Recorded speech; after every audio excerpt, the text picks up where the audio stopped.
Super Speedway.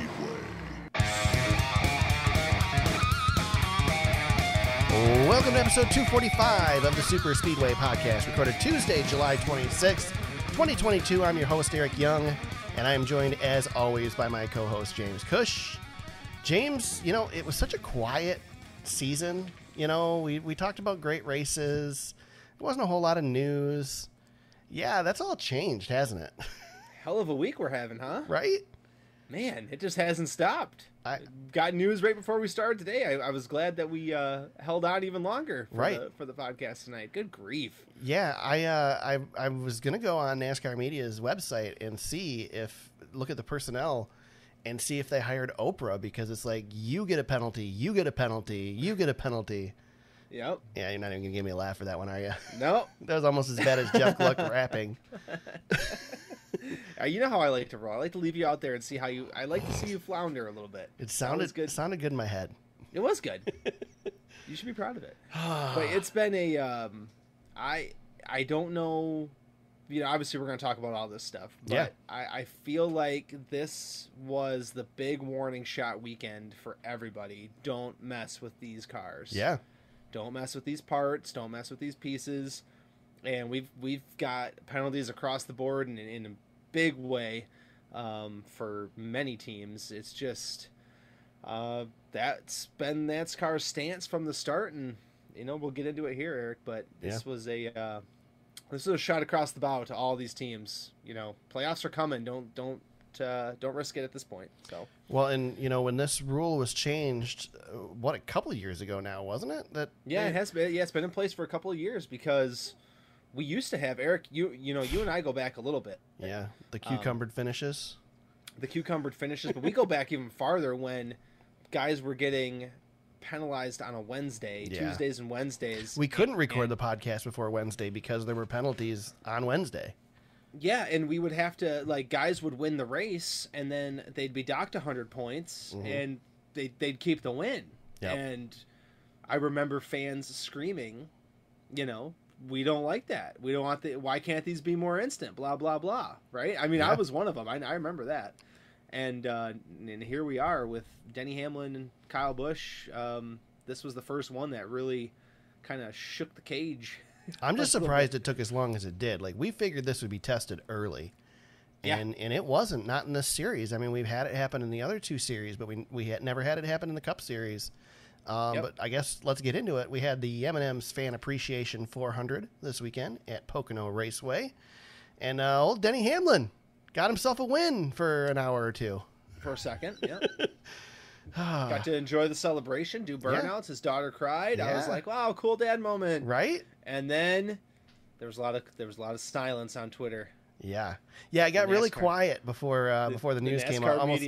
Almost like the media was getting some hints of what was going on, you know, and maybe knew something was coming before it did, you know. Yes. Yeah, when Bob went silent and there was no race results, I was like, okay, what's going on here? Oh, my phone was sitting next to me at dinner refreshing, waiting for the announcement.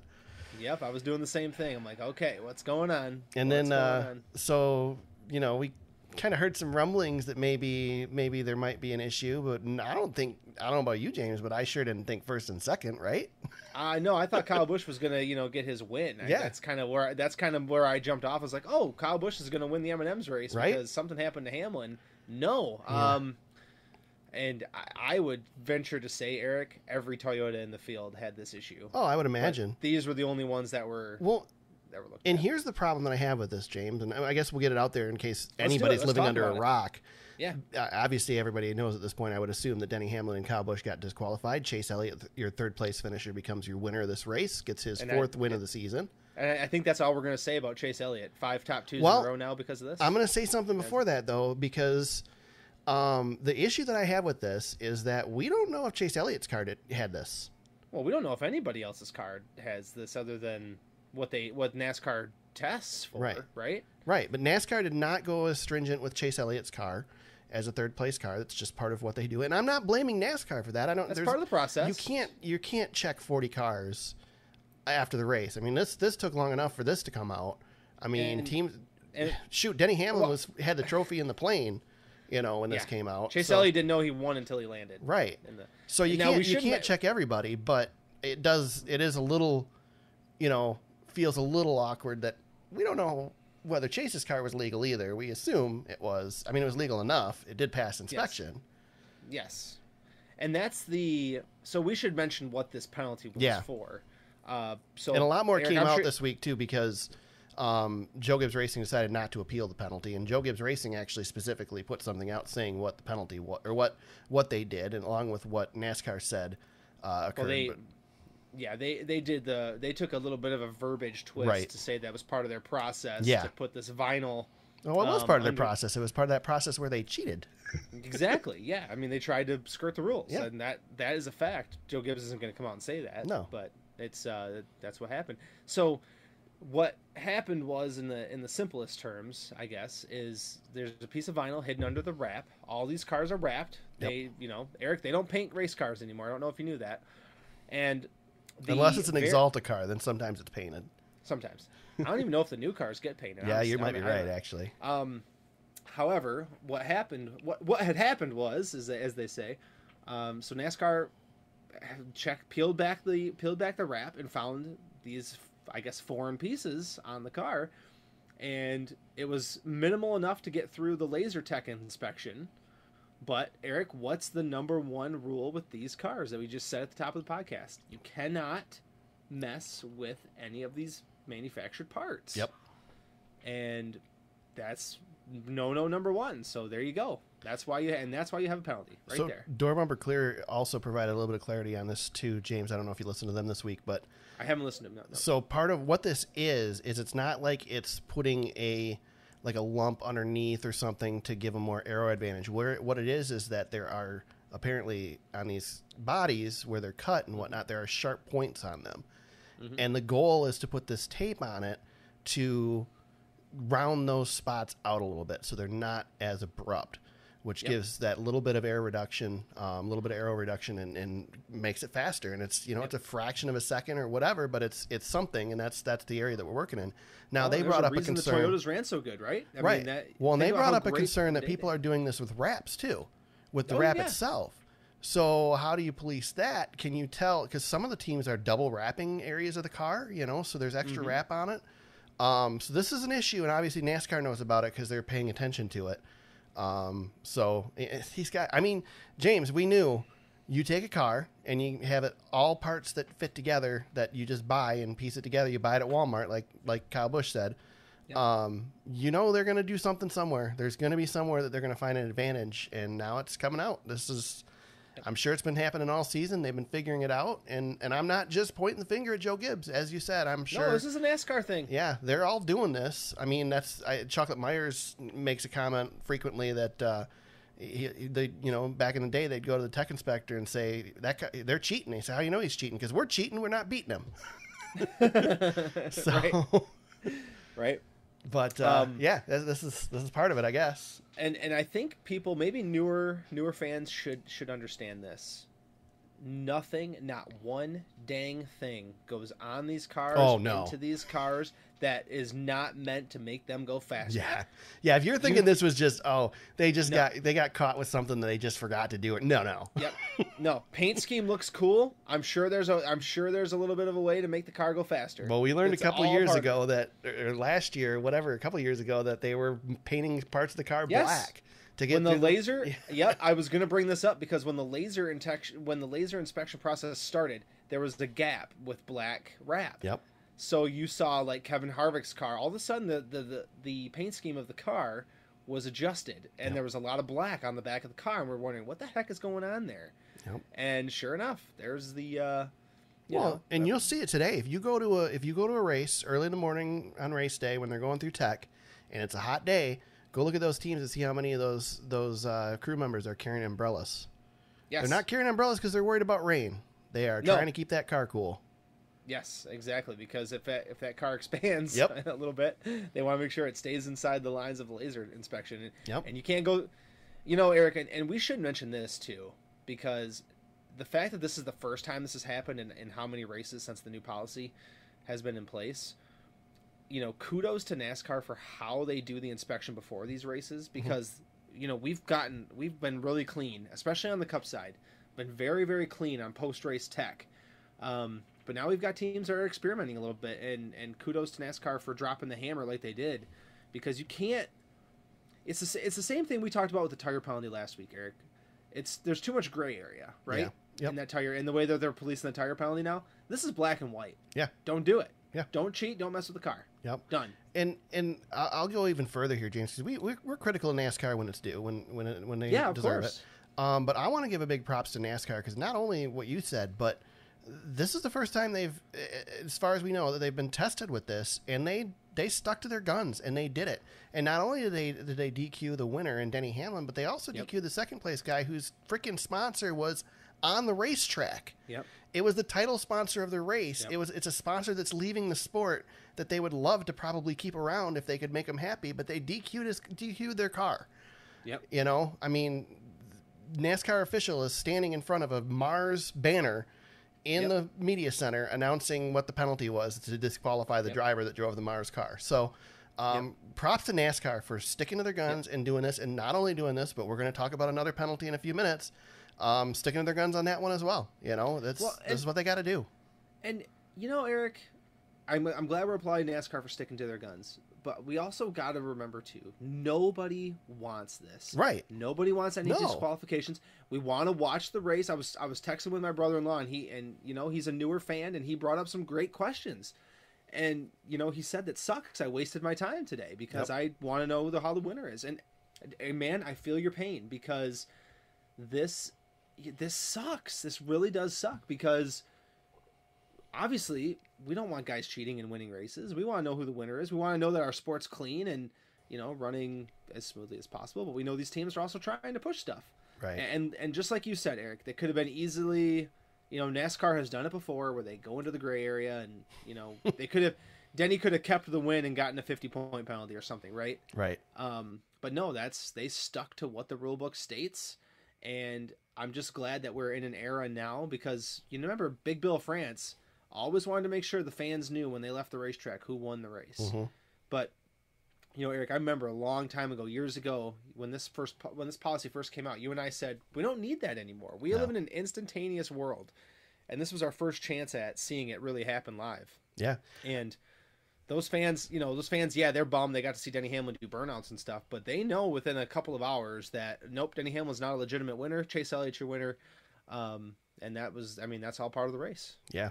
It sucks. I mean, like you said, you want the winner to be the guy celebrating. I mean, Chase Elliott specifically said he's not going to celebrate, somebody else's misfortune.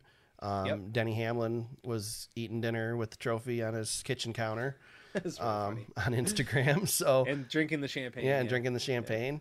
I just, it sucks. It's not the way you want it to be. And I want to be clear too that, it's really easy to say Denny Hamlin and Kyle Busch cheated. But those guys don't know what is done to their car. They just get in the car and drive. I'm not putting any blame on Denny Hamlin or Kyle Busch for this instance. This was a team thing. And again, I'm not going to get too hard on the team because everybody's doing this stuff anyway. But you take the penalty when you get it. I applaud for Joe Gibbs Racing for saying, yep, we did it, and not trying to appeal it and stretch this out. Though NASCAR sounded like they were going to rush it through so it'd be ready for this weekend anyway. But what's done is done, and let's move on to the next race. I gotta say too, Eric, what a horrible stretch that Joe Gibbs Racing is in right now. Right. I mean, they can't get Kyle Busch locked down, and I was, we were tongue in cheek laughing at the post race video that NASCAR shared of Kyle Busch basically completely ignoring Joe. Right. But I don't know, man. It just seems like it's been a really rough stretch for these guys, and this would have been a really nice day, and now it's all gone. Well, here's the other thing too, James, is somebody pointed out, on Sirius XM today that, and I don't have the points right in front of me, but the other reason that they likely didn't appeal this is because if they appeal this and NASCAR says, okay, you keep your win, but we're going to give you an L2 penalty instead and take 100 points away. Now you got Denny Hamlin maybe not in the top 30, close to not making the chase or the playoffs because of that. Yep. Yep. So right now, this doesn't really hurt them that bad. They just lose a win, and they're still in the playoffs. So Yeah. you know what the penalty is already. You just take it and move on. And I know penalties can vary based on how the drivers finish in a race. Like we're going to talk about the 34 car getting a 100-point penalty, Right? In a little bit. But yeah, you can weigh that against this and say, yeah, that's pretty stiff. Brad Keselowski got a really big penalty earlier this year. You can say, why did Denny Hamlin and Kyle Busch not get a 100-point penalty like everybody else? This is the PR hit that comes with this, plus Right. losing all of those playoff points. You are definitely getting the punishment is just as severe, if not more, than than anything else. I mean, and if you're Kyle Busch and that 18 team trying to sell sponsorship, and now you've got this thing hanging over your head right away, just makes things a little bit harder. So Yeah. again, it's something that nobody wants to have to deal with, but Yeah, this sure as hell ain't going to help that sponsorship search. no. And when you pay to play the game like these guys do and these teams do, this is the game, and the rule books are the rule. The rules are the rules. Yep. So before this all came down, we still had a lot of stuff to talk about because this was a newsy race. Yeah, we got a long way to go. I guess let's get to the on-track incident between Denny Hamlin and Ross Chastain. They line up side by side on a restart, and old Denny doesn't lift, and Chastain puts her in the wall, takes out Harvick in the process, and everybody screams for Denny and his retaliation. Ross's post-race or post-accident interview was kind of like almost pleading with the camera, please let this be the one, and now we're even, we're good. Even though I expect we probably have more coming. Anyway, what was your take on the incident, James? Oh, I was so happy about this. I shared it on Twitter. I couldn't help myself. Denny Hamlin did this so perfectly, where Ross Chastain likes to use his front bumper to bulldoze. Denny Hamlin gave Ross a choice here, and he raced him up the track with his right rear quarter panel and said, go ahead. I know who you are better than anybody in this field right now. You ain't going to lift. Yeah. You can either lift and keep racing, or you can stuff it in the fence. And Ross, being Ross, stuffed it in the fence. And that was the end of his day. Yeah. I loved everything about this. I struggle with this a little bit, James, because I don't think it was retaliation at all. I mean, He raced him hard. He raced him hard, but first of all, I think Denny races just about anybody like this off the turn, especially when Ross had to check up a little bit to begin with. Yeah. This wreck was Ross Chastain driving over his head. If it's anybody at Ross Chastain in that position, probably nothing happens. But like you said, Ross Chastain's not going to lift. Really has nothing to lose at this point. And is he going to back down to Denny Hamlin? I doubt it. He's not going to back down to Denny right now. Denny took credit for it after the race, but I don't think Denny did anything. I think it was just a matter of, well, other guys in the field said Denny gave him an opportunity. Yeah. Other guys in the field did say that Denny did give him an opportunity, but Ross, that's why I think that's the thing. If Ross would have lifted, he wouldn't have wrecked. But that's the thing is they brushed in the corner, but Denny didn't wreck him. Denny just ran his line. Ross wrecked himself. Yeah, and that's what's beautiful about this. Yeah, I don't think Denny's that calculated though. I think this is the best we get out of Denny, James. I'm sorry. I'm sticking with the Denny ain't going to do anything, and he's going to get credit for doing this, and he didn't do anything. I don't know, man. He I don't know. And then the question is, does it count when you get DQ'd and Ross still finishes ahead of you? Yeah, it's on the tail. I'm gonna tally one for him. Is it over? This is one. No.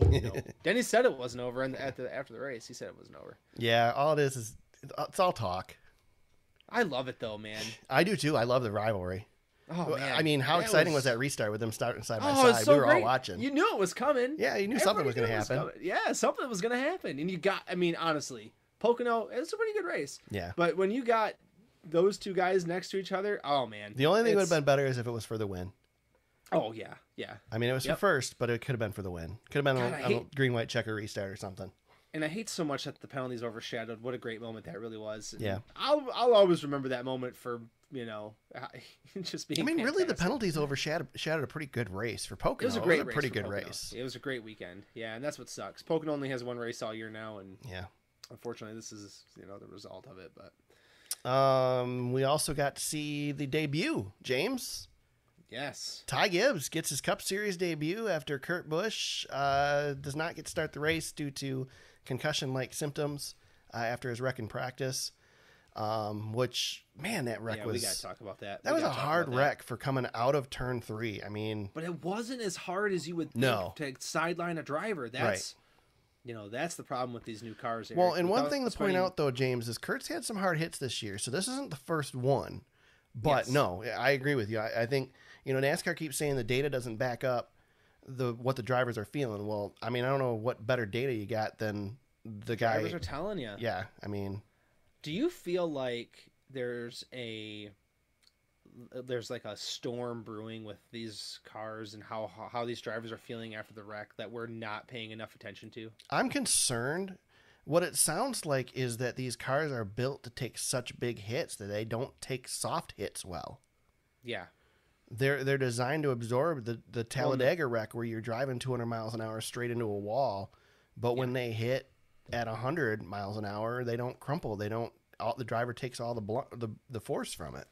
Right, and the back ends of these cars have so much going on. Yeah, there's so many components and pieces. They're just extremely rigid.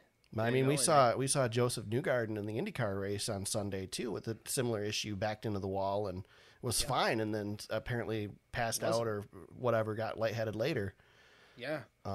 So I haven't seen a wreck. It's dangerous. We know what this is. Right. The drivers know what this is. Yeah. We just haven't seen a guy get knocked out of a car in a wreck that really wasn't that severe. But here's the thing about it. I do question that a little bit, James, because my understanding of this, and I don't know all the details behind it. A lot of this, what I'm talking about, is from Door Bumper Clear. I'm glad we're talking about this a little bit because I think it's very nuanced, right? It's right. Part of my understanding of it is that Kurt passed the concussion test after the accident. And then Sunday or Saturday night was not feeling well, or Saturday was not feeling well, and went back and got tested again. I read it as they told him to come back Sunday. Okay. That they said you need to still come back here Sunday. Okay. Before the race. So my understanding. However it happened there, this could be the case of a driver being concerned about it and stepping up and offering that when some other drivers might not do this. Sure. And I know you were joking. You sent a private message last week. With Dale Earnhardt hanging out of his car at Pocono, and the comment of, drivers are tough back then. Real men, right? And it was tongue in cheek and you were joking, but a lot of people have that argument. And I just the same thing I said to you then is like, no, they're just smarter now. I mean, the way Dale Jarrett said that. I heard Dale Jarrett say that after this wreck. Dale Jarrett said he had a horrible crash at Kansas. Yeah. And raced the next week at Charlotte and said, I should not have been out there. Yeah, there's tons of stories about that. Yep. And the fact that we have a system now that allows them to step away if they are hurt. We don't want these guys racing hurt. And I'm sorry, maybe it makes them look soft. But the same thing happens in the NFL. Same thing happens, in Major League Baseball. Same thing happens in basketball. We know more now than we used to know. Yeah, head injuries are dangerous. Yeah. We know that for a fact. That's why you're not allowed to lead with your helmet in football. I mean, you can't rub dirt on it when it's a head injury. And Dale Earnhardt Jr., if that's Dale Earnhardt Jr.'s lasting legacy, then so be it. I mean, he brought that to the forefront big time. Yeah. For NASCAR. Yeah. But, so I mean, credit to the system and allow. I mean, Kurt's still going to race for a championship. He'll be fine. More than likely. Potentially. Yeah. He could fall out, but probably not. Before we move off this topic, you just said something that I wanted to go back on. About how Kurt backed into the wall, and they're not made for that. Mm-hmm. And when Blaney wrecked during the race and hit really hard on the inside wall on the pit road wall. I immediately was like, dang, man, I hope Blaney's okay because, it's kind of scared into you at this point. Right. And Blaney was totally fine. And that was a head-on hit into the wall. Completely opposite of what happened to Kurt. And Blaney was, no worse for wear. He came out of the car. He was Blaney. Yeah. And he was probably sore from his wreck the night before. Yeah, he had a couple of them. I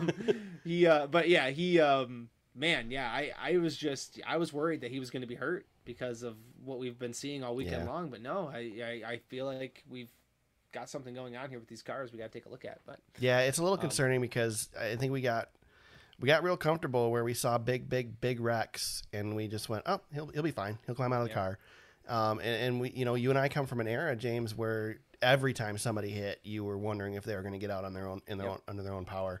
Yep. And now it almost feels like we're we're like flirting with that again, and ever it's since scary. Ryan Newman, Yeah. there's definitely a haze over it, and I know we've been good so far, but I just don't want to get laxed. Yeah. On it, you know. But again, this is a dangerous sport, and you're never going to take the danger out of it. That's right. So I don't know. I don't know if it's something that needs to be fixed or not, but the drivers are saying it is. So I tend to hopefully agree with the guys that have to strap the helmet on every week. You know. Yep. When it comes to their safety. Yep. Absolutely. Safety and health. Yes. Also, Eric, go ahead. I was going to say, before we move on to the next topic, I wanted to catch you really quick. What did you learn about Ty Gibbs that you didn't already know when he stepped into that 45 car this weekend? He's ready to be a Cup driver. Dude, come on. He's totally ready to be a Cup driver, and we said that before. On short notice, he figured it out during the race, got better and better. He drove a car that wasn't built for him. I mean, these cars are built for these guys.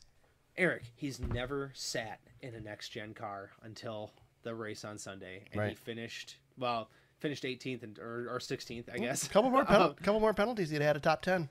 Boy, did I feel like an idiot when I said before the race, I can't imagine Ty Gibbs finishing in the top 15, and whew, boy, was I lucky. Right. I got one position. But what a debut. Yeah. I mean, he never stepped foot in one of these cars before. That's incredible. These cars are tough to drive. And we joke a little bit about, if I was Joe Gibbs, I'd just go get him and let Kyle walk. We joke about it, not really meaning it, because you don't get Kyle Busch's here now. But I mean, god dang, there's nothing left for Ty Gibbs to do in the Xfinity Series at this point, other than go win the championship. But here's a question for you. How many times did Kyle Busch spin out last week at New Hampshire? Oh, yeah. On his own. And how many times did Ty Gibbs spin out this weekend at Pocono? Denny Hamlin spun out. Denny Hamlin spun out in this race. Ryan Blaney wrecked himself. Yeah. I mean, Ty Gibbs just did his thing and finished 16th. He interviewed well. I mean, he's come a long way, Eric. He's got to lighten up a little bit, though. He's got a script in his head, and he won't get off that script. Yeah, he just buzzes through it, but he'll get there. Yeah, he's learned, though. I think I don't know. That fire's in there, but yeah, he's definitely. Well, I don't want him to come out and be mouthy, but I want him to be a little. I want him to listen to the question he's being asked instead of just rattle off his talking points. He was super pumped to be in that car, which was exciting. He was like, "That was like a dream come true." He's out there. I wonder how much of that decision had to do with Monster, because my understanding, John Hunter Nemechek was there and ready to get in that car. So I wonder if Monster said, "No, let's put Ty in that car," because I mean they added some Monster sponsorship to it that wasn't there in the original paint scheme when Kurt was running the car. And obviously Kurt and Ty are both Monster drivers. I bet you Monster had something to do with that. Yeah, and again, I'll go back to my dead horse right here behind me, and I'll give it another whack. Why did John Hunter Nemechek go all the way down to the Truck Series again? Right. I mean, come on, man. Yeah. I don't know. Yeah. I don't know. That's all right. I had somebody today saying that on Twitter, saying that Ryan Preece is going to be in the next Stewart-Haas car, and I'm like, what has he done to? I mean, yeah, he's run well in the Truck Series, but come on, man. He's out of a full-time ride. I know he's good. He's a good driver. Yeah, but he's out of a full-time ride. Stewart-Haas, man, it's second to Joe Gibbs and Hendrick. I mean, that's kind of where everybody would want to go is Stewart-Haas. I think somebody else is going to get in there before he does, but I know he's signed. But anyway, on a tangent. Yeah, let's talk about the other penalty, James. We got breaking news today. Front Row Motorsports, the number 34 of Michael McDowell, was hit with an L2 penalty for modification of a single-source supplied part. As a result of this penalty, similar to the Brad Keselowski penalty earlier in the season, he gets docked 100 driver and owner points. Crew Chief Blake Harris was fined $100,000 and suspended for the next 4 Cup Series points-paying events. And if McDowell qualifies for the playoffs, he will be docked 10 playoff points as well. There you go. Again, NASCAR saying don't screw with these cars, man. Yeah, we didn't even talk about. I don't know if it's. I didn't scroll back all the way down to the notes, but you got it. Yeah. But, I mean, we can talk about it now. I mean, we're talking penalties. PGMS penalized as well. Yep. So these, I guess, mid-pack teams are also playing around with some stuff. Yep.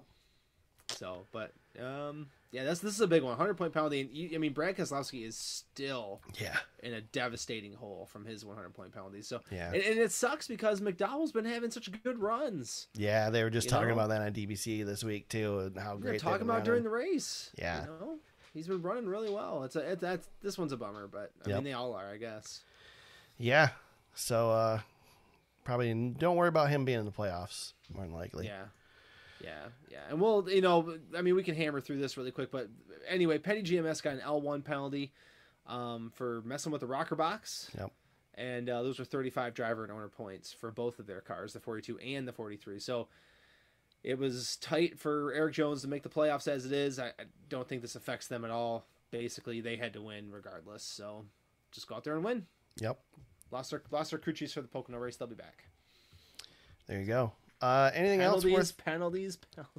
Anything else worth hitting on in this race, James? It's really hard to look at the finishing results and go, this person ran well, whatever, because with the disqualifications kind of moves everybody up better than they were. I mean, honestly, this was the Kyle Busch show for the most part, this race. Yeah, he was great. It was really looking like he was going to get himself a win in the M&M's car in the M&M's race. Yeah, he was looking good. I mean, we talked about the Chastain. I mean, that was the big incident of the day, was the Chastain thing. Yeah. A lot of passing in this race. Yeah. Not a lot for the lead, though. Right. No. 9 mid-pack. Oh, no, sorry. That's caution. 15 lead changes among 10 drivers in this one. Yeah. I mean, that's not awful for Pocono, but that's not great either. Right. But, Pocono had a full crowd, full campground. That was awesome. We got to have some green flag pit stops. Yep. Yeah. I don't know if did we get through a whole cycle? I don't think we did. We ended up with a spin halfway through the cycle, didn't we? We did, yeah. And then there was some strange pit road gamesmanship going on. Bubba Wallace, they tried to play it where they would be the only ones pitting and then everybody would pit after the break. Nobody pitted. So yeah, that didn't work out. But he had a good run going. Yeah, still 8th place finish. I mean, would have been 10th, but 8th place finish comes out of it. Bubba, really quick, that team has started to make some progress. Yes. Like noticeably starting to make a couple of steps forward. They're actually starting to outperform the 45 car a little bit the last few weeks. Yes, they're getting there. And I will note that this was Bubba's first career top 10 in 2 races in a row. So there you go. Top 10 in the last 2 races. Well, that speaks to what we're saying, and we're noticing the speed. And these are tracks that you don't expect Bubba to be good at either. I mean, maybe Pocono, but not New Hampshire. I mean, and they screwed up the pit road strategy, and he still was fast enough to. Well, as I am assuming, he had a little bit of vinyl on there, right? So maybe, hopefully helping him out a little bit. But, but it was pretty cool. There was something else I wanted to mention, but I don't remember what it was. Anyway, overall, I mean, good Pocono race. Definitely a good race for Pocono. Just overshadowed. Lots of people there. Just another sign that the right decision is one race at these tracks. Yes. Very good to see a big crowd and I mean, look packed. I mean, the infield was packed, the stands were packed. That's what you want to see. We had, let's see if I can find the stats here. NASCAR, where you got them? Highest finishing rookie was Harrison Burton in 23rd. Chase Elliott's win is Chevrolet's 34th NASCAR Cup Series victory at Pocono Raceway. Yep. That's good enough. 4th victory for Chase Elliott, so Chase is the only driver with 4 victories now. Yep. And the Twitter barrage, Eric, just a lot as we're recording. No breaking news or anything, but Jeff Gluck continues to correct himself on Twitter because of tweets that he's sending that have been rescinded since there's so many penalties. He gave a shout out to Michael McDowell yesterday about his career high 8th top 10 finish of the season. Oh man! And then he's since retweeted that and said, "Yet another one of my tweets with bad timing. I am sorry again." Poor Jeff.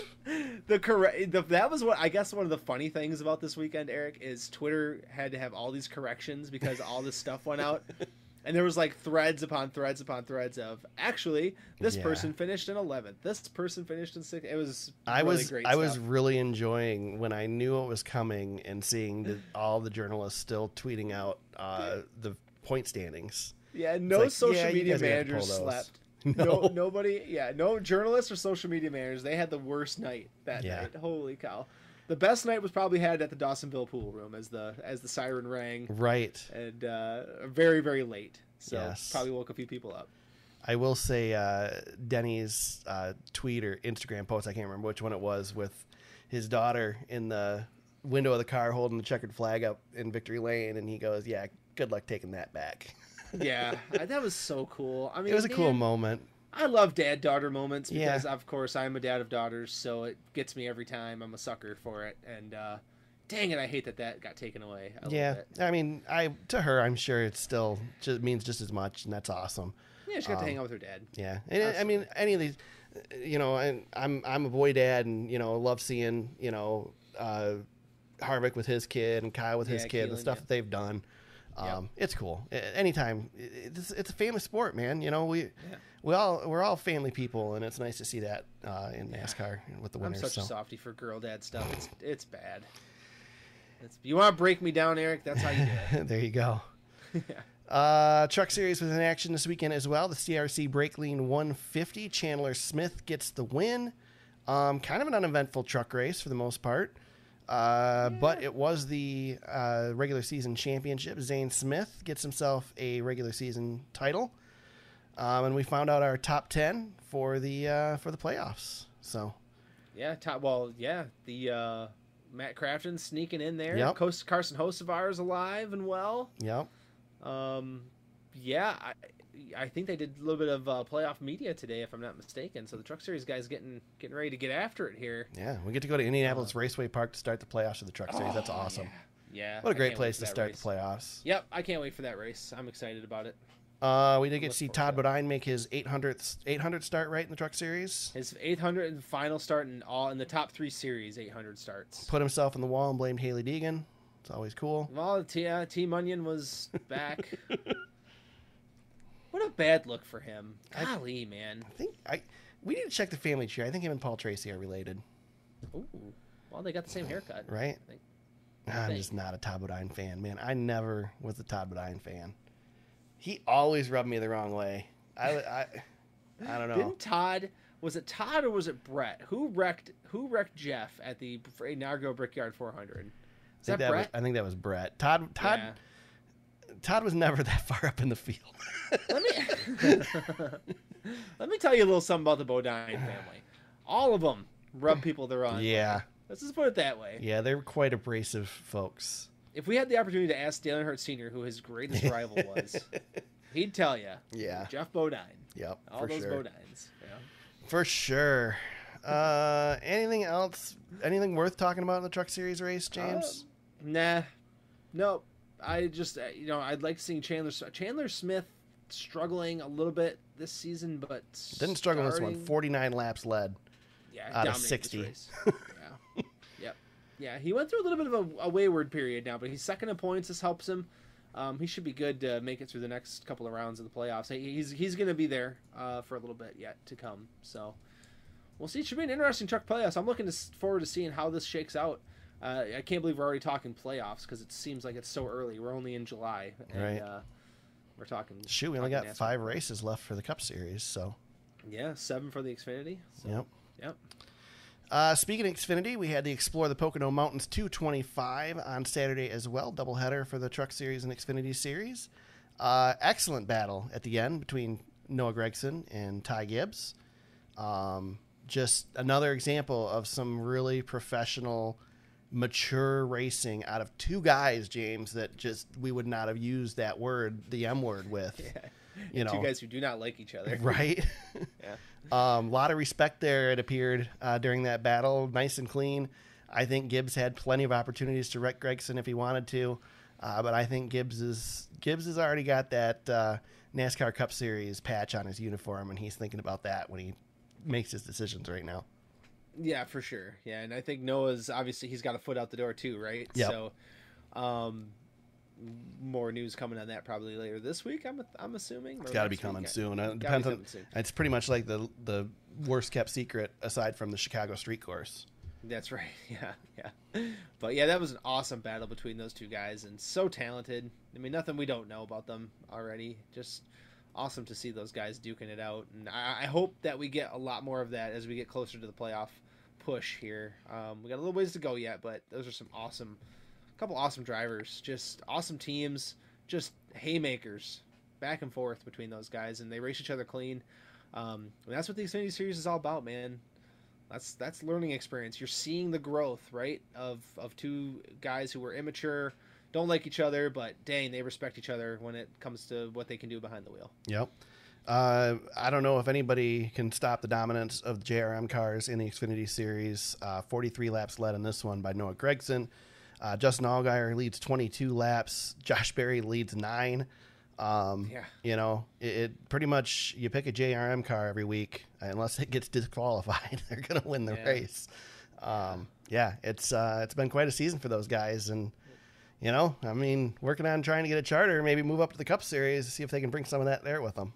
Yeah, and Ty Gibbs is trying like hell to be the only one up there with them. But, Brandon Jones is kind of in the mix a little bit, and that's pretty much it. You know, it's those guys and AJ Allmendinger. So, yeah, we'll see how this next little bit of a stretch here plays out. We got some road courses coming up. That should be AJ's bread and butter. Ty Gibbs is great there, so we'll see.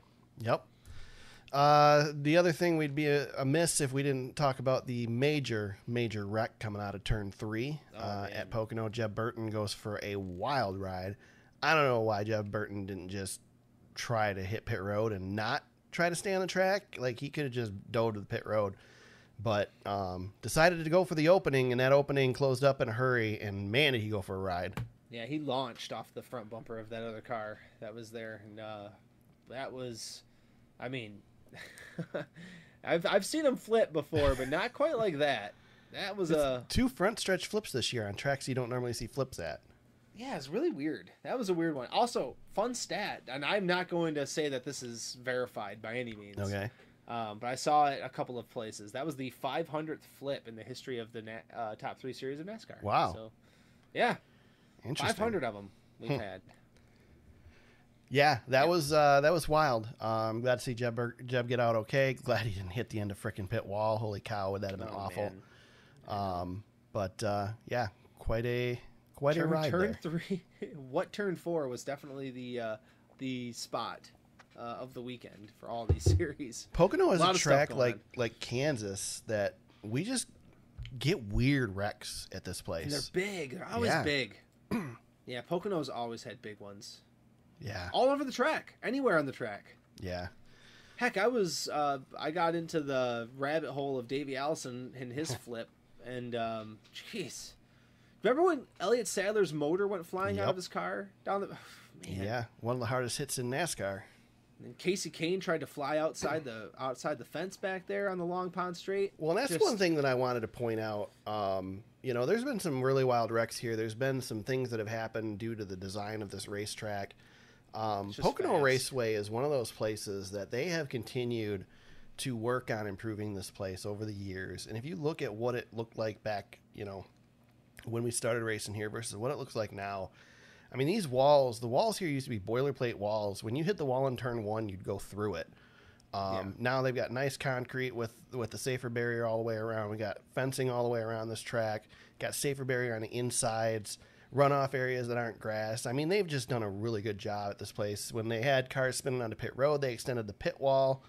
You know, freak things happen, and when you only have 3 turns, you know, the corners are sharper, and it provides, you know, a different angle going into the wall, and so it's not surprising we have some hard hits and stuff here. But just big, they're just big. They've done a good job at Pocono over the years. Yeah, if, any new fans out there, go search Davey Allison. And watch that one. That's a big one. Yeah, Steve Parkdale Jr., that was a wild one. Yeah, Dave Marcus had a big hit there. Bubba Wallace. Yeah. Remember his brakes went out and he went through the grass? Yep. Jeff Gordon had a big hit here. Jeff Gordon, turn 1. Yep, Jeff Gordon pancaked it on the side there. Yep. Yeah, a lot of big wrecks. Yeah. Ernie Irvin wrecked the entire field off of turn 3 one year. Well, Dale Earnhardt tried to take out the MRN announcer on the scoreboard in the tunnel turn. I mean, yeah. Bobby Allison ended his career here. I mean, there's been some wrecks here. Yeah, people think that. Yeah, I forgot. I always forget that one because of his Talladega wreck was always so bad. But yeah, this one was bad. There you go. We also had one other series in action this weekend, James. It is time for SRX Corner, the final SRX race of the season. Final one. Chase Elliott goes 2 for 2, beats Tony Stewart on the dirt to get the win. Kind of had the feeling that Tony didn't let him have that one. I think Tony was trying there. Tony was struggling all night long, and then all of a sudden found it. He found it, and then that last restart, he just ran out of grip. I think the line that he wanted was gone, and that was the end of it. So Marco Andretti is your champion for season 2. James, have you been following the drama behind? Yes, I have. The Marco and I've Andretti? been wondering. You know, Eric, I put it in the notes last week. I don't know if you remember this. But I put in the notes, is SRX doing a disservice for not showing the points more often? Right. Yeah. And I don't think we got into it because we I didn't. thought because I feel like we just kind of let it be, and boy, that come back to bite us because we had a point situation this week. And go ahead. Well, so Marco Andretti won, but apparently Marco Andretti got extra points at the first race of the season, and in theory, Ryan Newman should have won. I didn't listen to all of the teardown, but rumor has it that Jeff explained it on the teardown. Did you hear it? Well, yeah, and what happened so they're was, aware that they gave him extra points, essentially. Yes, and SRX had a drivers meeting in the second week of the season and said, listen, our team screwed up Marco's pit because of the way the track was laid out. And they said, it's our fault. We would like to assess him a plus 3 points bonus. And every driver in the meeting said, yep, that's fine. Right. Not a problem. So with that being the case, I feel like it's still a legitimate championship. Yeah, I agree. He didn't really race for it, I guess, but no, I don't know. If everybody agreed, and Newman was a full-time competitor, so I would assume Newman agreed as well. So that and Newman could have had it in this race too. Yeah. He had his opportunities, and I know Marco got into him late, but Marco also had so it seems like a busted wrist. I don't know if that's all the way out there, but he was racing with a broken wrist, and well, I don't know how he won. I think he posted the X-ray on Twitter afterwards. Yeah, so there you go. Yeah. So, and then do you think Paul Tracy wrecking the guest of honor on lap 3 of the first heat race? Do you think that's enough to get him uninvited next season? Poor Ryan Blaney. He raced the fewest laps before getting wrecked by Paul Tracy in the entire history of the series. To be fair, Paul Tracy didn't wreck Ryan Blaney. Paul Tracy wrecked himself and then took Blaney out in the process. Yeah. But poor Blaney. And SRX had no more backup cars because of the carnage. Because Paul Tracy wrecked too many the week before. Literally, Paul Tracy was in a backup car this week because his old car couldn't be fixed. We could do with Paul Tracy not being there anymore. You know what's funny? He didn't add enough as a heel this year. All he did was tear stuff up. You really tried to get me with, hey James, Paul Tracy's running pretty good. Oh, I should have named you something with Paul Tracy this week on it. So a little inside baseball. We have the system we use for audio. When I invite James to the audio call, I get to name him every week, and so I've been naming him things that irritate him. And I should have went with Paul Tracy this week, man. I screwed up. Paul Tracy's biggest fan or Paul Tracy fan club president. Yeah. Danica's biggest fan was one. That was last week. That's the one I noticed. Yeah. I was like, oh, what's going on here? He's Joe Gibbs tape this week. Yeah, Joe Gibbs tape. Yeah. Man. What'd you think of the racing at Sharon though, Eric? Honestly, like it was really good. Like hard. Seemed like it was really hard to drive. Yeah, it was good. They just have to, because of this format, they have to water the track down so much early that it's too slick to start with. I know this is what they want. This is what everybody wants them to do with the Truck Series and the Cup Series and race on dirt too. And I don't know, it's not my favorite thing. James, I thought it was good, and I thought last week was good, but I'd kind of be all right with just keeping the series on asphalt.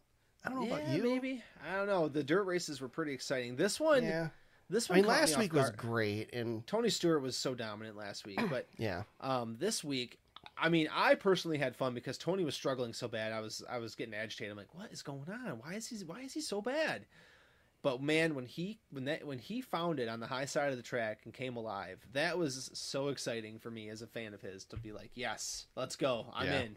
But what I think also brought life into the series at the end here was getting Chase Elliott and Ryan Blaney out there. Yeah. That's just, they got to try to do that more next year. A couple things I want to ask James. First of all, should we just scrap the point standings and just keep doing this and cycling guys in? Is it more fun to cycle some guys in and not really worry about point standings? I don't think they worry about the points as it is. Obviously they don't, because they don't talk about it. I mean, it's a TV show for the first and foremost. So yeah, they got to get they got to get a few guys out of there. Like Michael Waltrip's got to go. Yeah, he didn't contribute at all this year. But we had Matt Kenseth out there. He was good, and so was Newman. I mean, Newman was a nice addition. Newman had a great series. Newman was a nice addition. I think the thing with Newman is Newman still got something in him. He's right out of he's right out of the Cup Series. Yeah, he could hop in a good car, and still run pretty decent. Yes, for sure. Yeah. Yeah. I mean, he's got as many, and you see that when Chase Elliott comes to town. I mean, these guys are grinding, and I think Ryan Newman's definitely got that benefit where he's still fresh out of the car. He's still pretty sharp. But you definitely see some slippage with some guys. I mean, I think Tony Stewart slipped a little bit this year from last year because he's just not driving anymore. Does the Dawsonville pool room ring the siren for SRX? I think so. Every Chase Elliott win gets a ring, I think. There you go. Pretty sure about that, yeah. Cool. Another thing, I would like to petition SRX for next year. Let's not go back to any track. Let's go all new. 6 new tracks next year.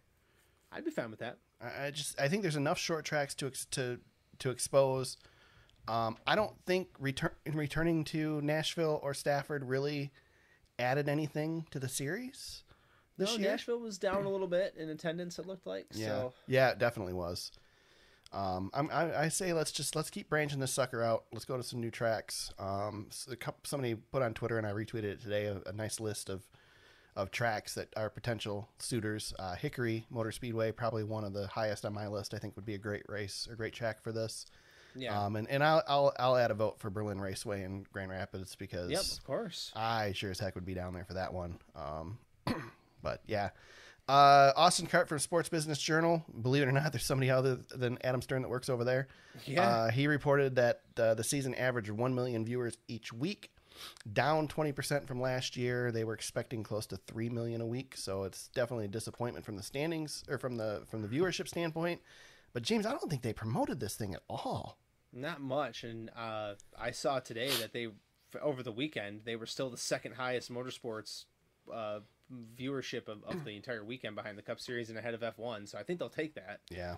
Considering, I think CBS has got a pretty good deal on their hands if that's the kind of turnout they're getting. I think there was just so much hype going into it last year, and there just wasn't that this year. And maybe it was just the word of mouth because we knew what to expect this year. I don't know. Yeah. But I mean, I still enjoyed it. I hope that keeps going.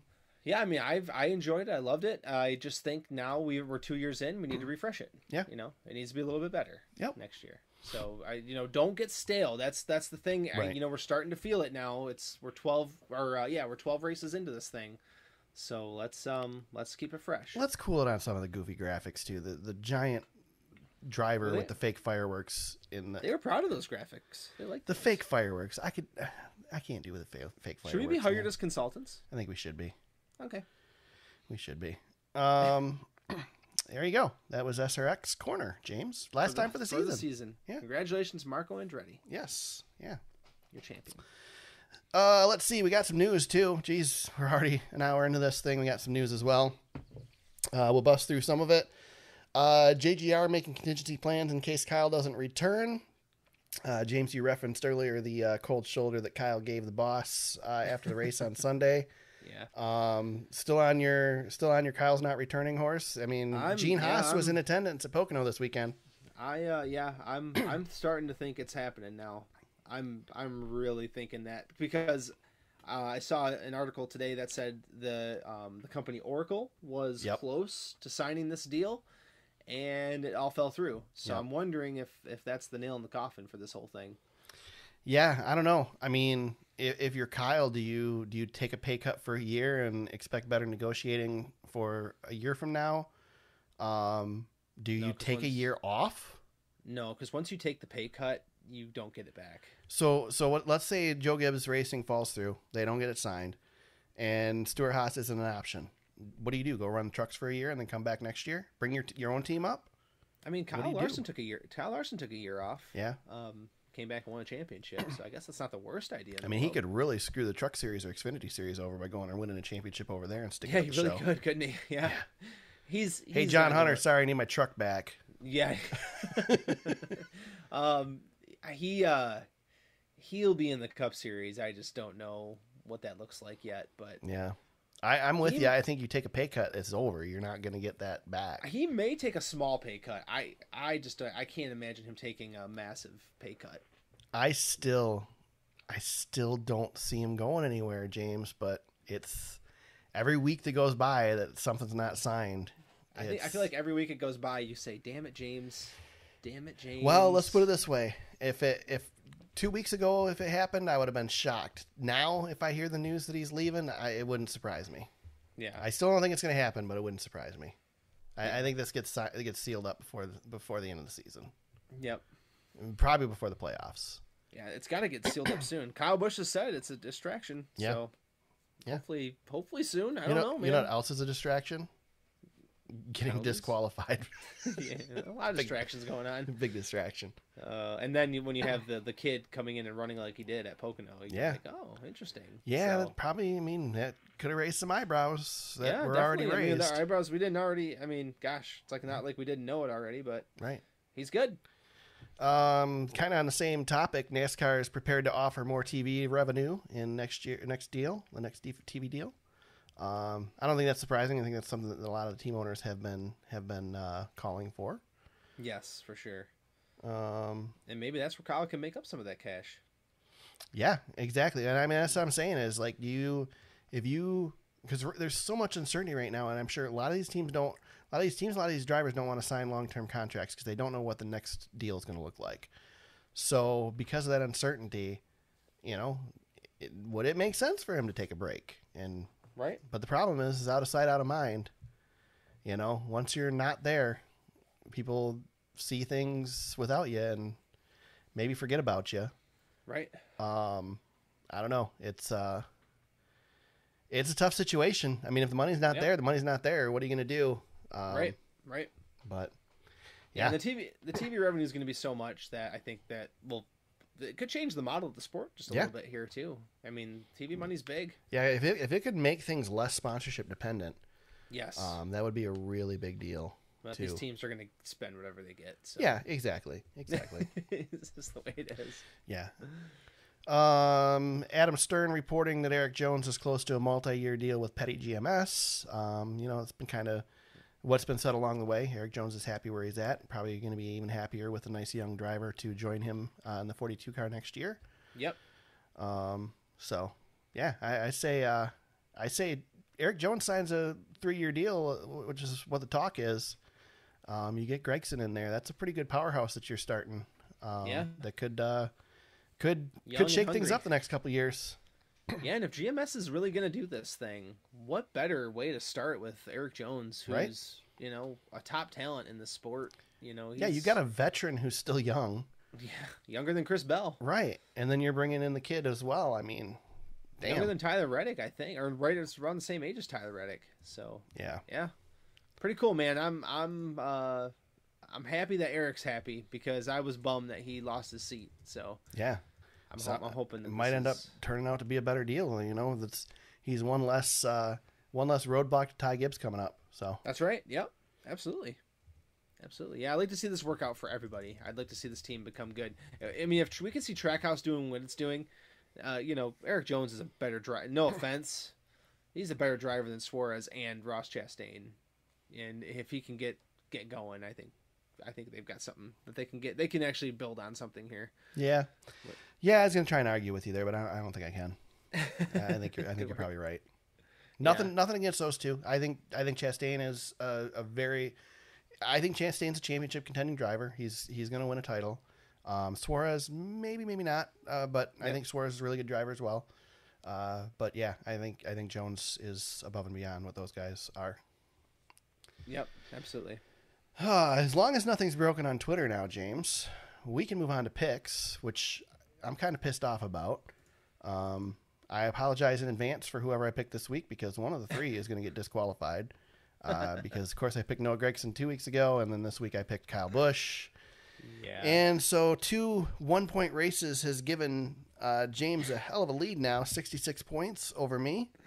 Yeah. Which means I get to pick first again this week, James. And the first one's a tough one. So it is the T-Sport 200 presented by Crescent Tools at Lucas Oil Indianapolis Raceway Park. It is the first time in 11 years that we've raced at IRP in a NASCAR series. So good. And as a matter of fact, only 2 drivers in the field have raced here before in a truck. Matt Crafton, Johnny Sauter. Timmy Hill is also making the start. He's raced here in the Xfinity series before. Man, it's been a while. So everybody else coming in here on experience, it's hard to make a pick here. So I'm going to go, James, with the regular season champion, and I'm going with Zane Smith as my pick. Zane Smith. All right. It's my pick last week. Yeah. Yeah, picks. Man, I'm sorry, Eric. you cut the lead down to 7, and I'm getting hosed, but I'm staying positive, man. You are staying You'll positive. you'll screw it up yet anyway. We were talking before the podcast. We should mention that before the Kyle Busch penalty, you had the highest scoring week of the season by quite a bit, and now with that loss, I officially have the highest scoring week of the season with my results from last week. Ridiculous. So, all right, so I'll fight Zane Smith. Oh man. Hold on. Let me look at the points. I want to check one more thing really quick while I'm doing this. The points are right there. You can just scroll up. I know it. Why don't let's ride the hot hand here. It worked for me with Chase Elliott last week. I'm going to try it again. Give me Chandler Smith. There you go. I have not picked him yet this year. I don't know that I have either. Have I? Maybe once. You picked him you picked him. You picked him once early. Oh no, twice. Okay. Twice. NASCAR Xfinity Series returns to the road course. It is the Pennzoil 150 at the Brickyard. I got to catch up, man. So I'm going to go with the obvious favorite here, and I'm going to go with AJ Allmendinger as my pick. Yep, the Cup winner from a year ago. Yep.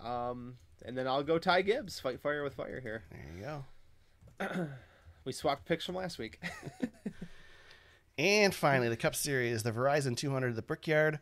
Hopefully the last race on the Brickyard Road Course for the Cup Series. Ooh. I'll just go and say that. I really want to see this new car on the big track. But I'm going to go.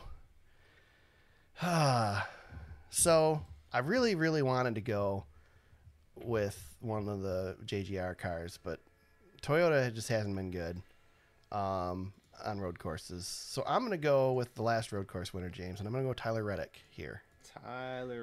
Tyler Reddick to me feels like a safe top 5. Yeah, he'll be good. You know, as he's in a what's it called, a sitting duck seat or whatever. Yeah. Lame duck, I think is the lame word. duck. There you go. Good job. Good yes, attempt. thank you. I asked you for it first, so right. I'm good. Yeah. I'll go with the guy who should have won this race a year ago. I'll go with Chase Briscoe. There you go. Or Denny Hamlin, I guess, could have won this race a year ago. However you want to. Yeah, right. I don't feel like Chase is running well enough right now to be. Yeah, something's not quite there, and then sometimes he has a little speed. Yeah, it could be the Fords. I was gonna say Austin Cindric, but yeah, I'd like to take AJ Allmendinger because he won the race, but we don't get points for him. Right. So. Yeah. Chase Elliott's another one. You know, you got to watch, obviously. Yeah. Kyle Larson. Larson will be good. Yeah. Like I said, if JGR can figure out Denny Hamlin would have been my pick if it wasn't for the fact that they've sucked on road courses this year. Yeah. Yeah, another one, Kurt Busch, but coming off a head injury, if he's even going to race, we're still not sure. I'm assuming he will. Yeah. Blaney's always good at these funky road rovals, right? Yeah. Yeah, that's true. Yep. So there's a couple of names. Hopefully, all the curbs stay down this year. I think so. The Indy cars are going to be there the same weekend. So they were that last weekend and didn't stop the curbs from ripping cars up. So yep. Absolutely. Yeah, we do get the IndyCar NASCAR doubleheader again. That's awesome. I love that. Cool deal. So need to do that more often. Yeah. James, despite the penalty, you still made out pretty well in Fantasy League again this week, didn't you? Yeah. Well, I thanked my guys for the win. I was really pumped. Got another W. Tweeted at Ranger that. Tweeted at Ranger, and then a couple hours later, I had to rescind my tweet. Because I did not win the league this week, as I had initially hoped. Because of the penalty, I went from first to fourth, which everybody had the same drivers, so I guess it wasn't the worst thing in the world. But Hot Rod Todd, he gets the win. And let me look at his roster. I think, I can't. Dang it. I don't have it in front of me. Anyway, Hot Rod Todd wins. Barron Speedway second. Team Tandem Draftona was third. And then I fell to fourth. I lost over 100 points on that whole deal. Eric, you were fifth. That's good because I was seventh before the penalty. So, so you went up. I was seventh before the penalty, and I believe I had both Kyle Busch and Denny Hamlin. Yeah, this was the worst week of the season for everybody, for obvious reasons, and nobody who's battling me for the championship gained on me, so I'm okay. So I am still first in the points. I was alone in the 4,000 club. I am no longer in the 4,000 club. But I am in first, Fast to the Grass, second, 101 points behind, and then Green Eggs and Hamlin, another 50 points back there. So, and then Ranger, he's lurking still, but that was a rough week for everybody. There's not much to say about the Fantasy League because kind of like Pocono. Right. It doesn't matter. Yeah. We all got stuck with it, so it is what it is. There you go. I got shout-outs and jackasses out the rear, James. Do you got any shout-outs this week before I get started? Yeah, I'll do a quick one. I was looking to sell a couple of my die-casts, and I came across just a couple of guys that were really cool who were Tony Stewart fans, and actually sold my prototype to this Chip Wilson, who sent me a picture of his collection. Eric, he has over 213 Tony Stewart prototypes alone. I've got pictures, and he's got an amazing collection. Nice. But it was cool to meet him. We actually chatted quite a bit, just about racing and all this other stuff. So it was kind of cool just to make a connection and talk to another fan. So pretty cool. So my shout out will be Chip. Chip, thanks for taking care of my diecast for me. I've never parted with one of these things before, so I'm a little bit bummed to see it go, but it's okay. It's in a good place. There you go. I've got a few here. Shout out to the Dawsonville Pool Room's Twitter account for all the shade they've been throwing at Denny Hamlin since Sunday. Yes. Some good stuff there.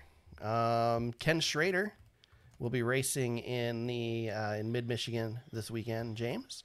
Yep. He will be at Tri-City Motor Speedway in Auburn on Friday night and at Silver Bullet Speedway in Owendale on Saturday night. So if you're in the Michigan area and you want to see Ken Schrader race a modified, he'll be doing that both those tracks. From my understanding, last year when he raced in Owendale at Silver Bullet, he was asked to sign some autographs for a little bit and signed until everybody left. So good dude. I've met Kenny before. He's always a good guy. Definitely worth going out and watching him race if you get an opportunity. SRX's Zone. Yeah. Kenny Schrader. There you go. Last shout out for me. There's a YouTube account I've shouted him out before called Black Flags Matter on YouTube. He posted a video this week called NASCAR's Forgotten Survivor, James. I don't know if you were able to see this at all. I haven't seen this. It details the accident at the 1993 Die Hard 500 at Talladega Superspeedway, where Jimmy Horton's car flipped over the wall in turn 1, which has largely been the story that everybody knows about this accident. But what was significant and undercovered about the accident was the injury that Stanley Smith sustained in the crash. Stanley Smith was the one who made contact with Horton and sent his car flipping, and he smashed head on into the wall and suffered a basilar skull fracture, the same injury that killed so many drivers during this time, including Dale Earnhardt. Same injury that Ernie Irvan suffered. He suffered that injury. There's video of the satellite feed where they're getting him out of the car, which is just awful. I advise you not to watch it unless you can handle that. But yeah, he was able to recover from the incident. And Black Flags Matter has a great story about it. And again, I mean, I watched the race live, and I didn't know until years after that he had been injured severely in this accident. So, just another victim of this injury that we had a lot during the late 90s, mid to late 90s. It took a lot of drivers from us, but he's one of them that survived it and doesn't get a lot of coverage for it. But I'm going to have to look that one up. Yeah, it's definitely worth a watch. So I encourage it. And in that, James, do you have any jackasses this week? Oh, Eric, I'm coming for you. Oh, okay. Yes, I know. I'm excited.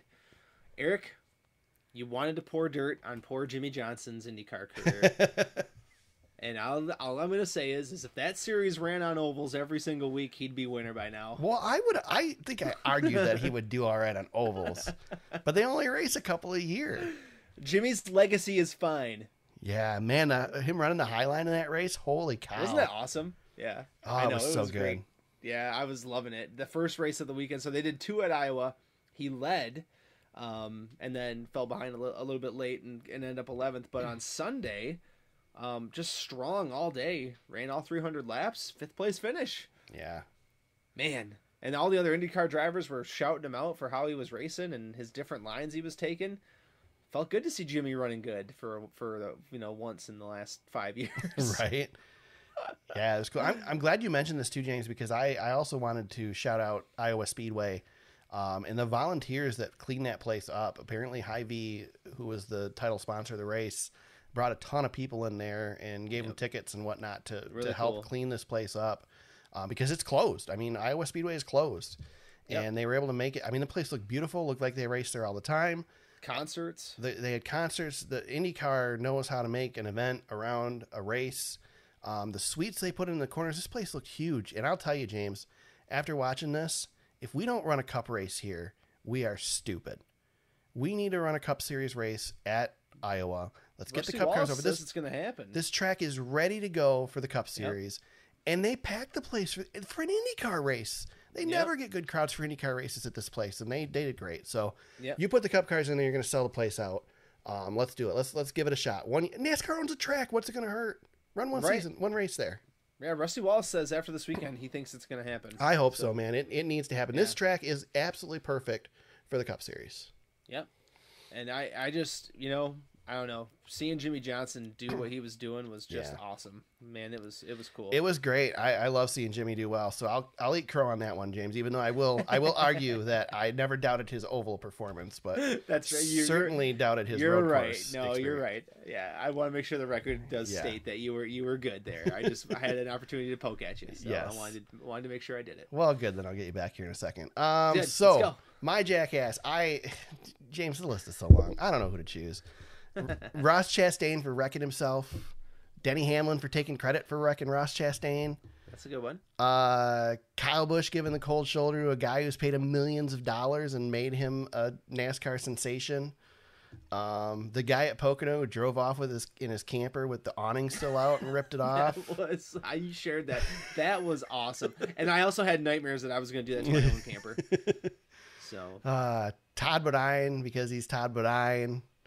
The person who scheduled the ARCA race with not possibly enough time to finish the race before darkness, who also scheduled the ARCA race for a similar time for Michigan here in a week, that's going to run into the same problem. Yep. Noah Gregson for puking and shotgunning a beer on the front stretch after winning. Or better yet, I'm going to go with you, James, because you never sent me prices for these diecasts you're selling, man. Oh, they're not listed anywhere. They're not listed anywhere. Anyway, I could go on. There's so many jackasses out of Pocono this weekend. Paul Tracy for being Paul Tracy. I mean, the list is long. It's a good weekend for him. What a bummer to see the Blaney's, all the promotion for the Blaney's racing each other, to see Ryan Blaney wrecked on the third lap of the first heat race. My God. Yeah, I messaged you guys because I was the only one watching it, I think, live, and I was like, well, Ryan Blaney just set the record for fewest laps run in the SRX series. I didn't want to give anything away, but yeah, Paul Tracy, there he is. That was rough. Oh my God. James, where can people find you on social media during the week? At James Cush on Twitter. You can find me at TSuperspeedway on Twitter. You can find the podcast on Facebook at facebook.com/TheSuperspeedway. Our website is thesuperspeedway.com. You can find old episodes of the podcast, show notes, links to articles we've discussed, past race coverage, photos, and more. Hopefully we'll have some stuff from Michigan here in a little over a week. I'm still waiting to hear back on credentials for that. But that's the plan. You can find the podcast on Apple Podcasts, Spotify, Google Play, Stitcher, and SoundCloud, wherever you found us today. We hope you subscribe and continue to listen for new episodes each week. James, we go to Indianapolis this weekend. We return to Indianapolis Raceway Park, which is properly named Indianapolis Raceway Park again, which is nice. Yes. We also go back to the road course at the Brickyard. We'll be back next week to break it all down and discuss who gets penalized this week. Yep. Until then, everybody, let's go racing.